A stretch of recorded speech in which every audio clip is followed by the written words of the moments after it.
चलो देखिए, प्रश्न 2 उसी पर आधारित है, लेकिन यहाँ पे थोड़ा सा चेंज हो गया है। अनुपात दो a1 बटा a2, b1 बटा b2 और c1 बटा c2 की तुलना कर। ये तुलना कर हमें ज्ञात करना है कि रेखिक समीकरण 5x - 3y बराबर 11 और -10x + 6y बराबर -22 के युग्म संगत है, ये युग्म संगत है या असंगत। हमें क्या दिखाना है? आप युग्म दिखाने, हमें संगत है या असंगत है।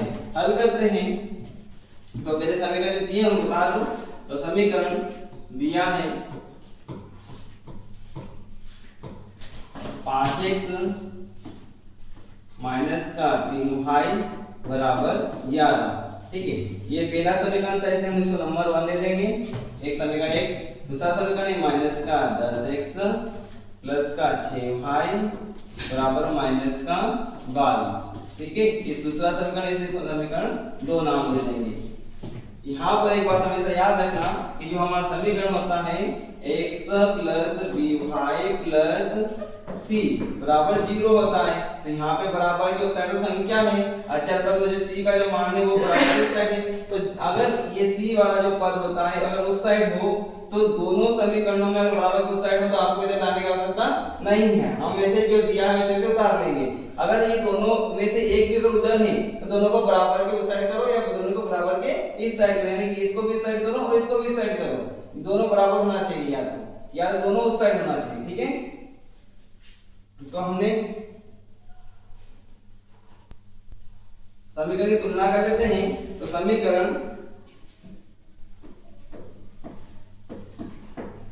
1 व 2 की तुलना क्रमशः रेखिक समीकरण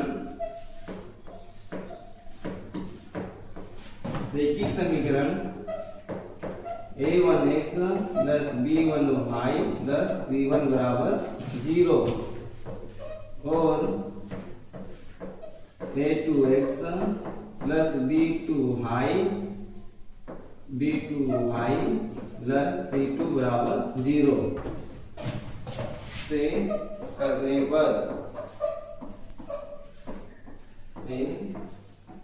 पर इन दोनों समीकरणों की तुलना, हम इन दोनों समीकरणों से तुलना करेंगे।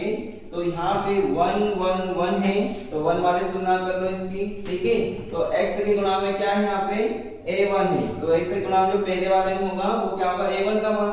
यहाँ पे x से गुणा में क्या है? 5, तो a1 का मान आ गया आपके पास कितना? 5। ठीक है, फिर भाई के गुणा में b1 है, तो भाई के गुणा में क्या है? यहाँ पे -3, तो b1 का मान कितना हो जाएगा? -3। c1 अकेला है, यहाँ पर भी अकेला ही पद होगा, यानी कि अचर पद होगा, तो c1 का मान कितना हो जाएगा? 11। ठीक है, अब हम समीकरण 2 से तुलना करेंगे। तो a2 का मान कितना हो जाएगा? a2 जो है वो भी x से गुणा में ही है। ठीक है, तो यहाँ पर भी x से गुणा में ही जो होगा वह संख्या a2 का मान होगी। तो यहाँ पे जो 10 है वो a2 का मान होगा -10, और b2 का मान कितना हो जाएगा?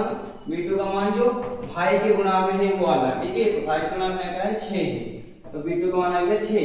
c2 का मान देखिए अचर पद है, यानी -22, तो c2 का मान कितना हो जाएगा? -22। ये हमने a1 b1 c1 a2 b2 c2 के मान निकाल लिए हैं। यहाँ से हमें क्या करना है? अनुपात निकालना है। अनुपात हम यहाँ नेक्स्ट पेज निकाल लेते हैं। तो देखिएगा, हमें चाहिए यहाँ a1 बट्टा a2 और b1 बटे b2 बराबर c1 बटा c2। इनके मान चाहिए। तो चेक करते हैं क्या है इनके मान। इनके मान है हमारे पास a1 बटा a2 5 बटे -10। ठीक है, 5 बटे -10, ये 5 बटे में -10। अब यहाँ तो 5 से भाग चला जाएगा, तो भाग लगा लो। 5 एकम 5 और 5 दूनी 10, तो आपके पास क्या आ गया? 1 बटे -2। क्योंकि हर ऋणात्मक नहीं होता, इसलिए हम ऋण का चिन्ह ऊपर लगा देंगे। क्या है? ऋण चिन्ह हम ऊपर लगा देंगे, तो 1 माइनस का 1 बटा 2 बनेगा। यहाँ पे b1 बटा b2 के मान रखते हैं, तो b1 बटा b2 का मान यहाँ देखेंगे कितना है? b1 का मान -3, b2 का मान है 6। -3 और 6, ठीक है। तो माइनस का 3 रखेंगे b1 के स्थान पे और b2 का मान रखेंगे प्लस का 6।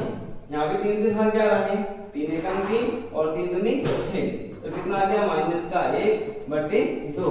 C1 बटा C2 देखते हैं। C1 बटा C2 में देखिए क्या मान है 11 बटे माइनस का 22, 11 बटे माइनस का 22। तो C1 का मान है 11 और C2 का मान है माइनस का 22। ये भी 11 से भाग चला जाएगा, 11 एकम 11 और 11 दूना 22। तो हर कभी ऋणात्मक नहीं होता तो रेंज में ऊपर लिखेंगे बटे में 2।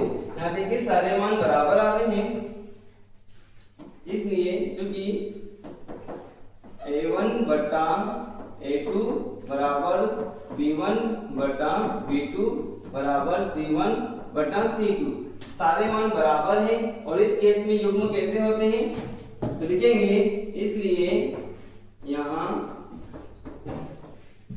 रेखाओं के युग्म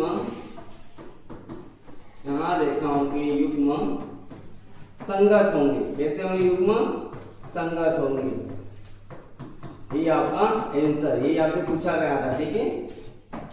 संगत होंगे मतलब बराबर।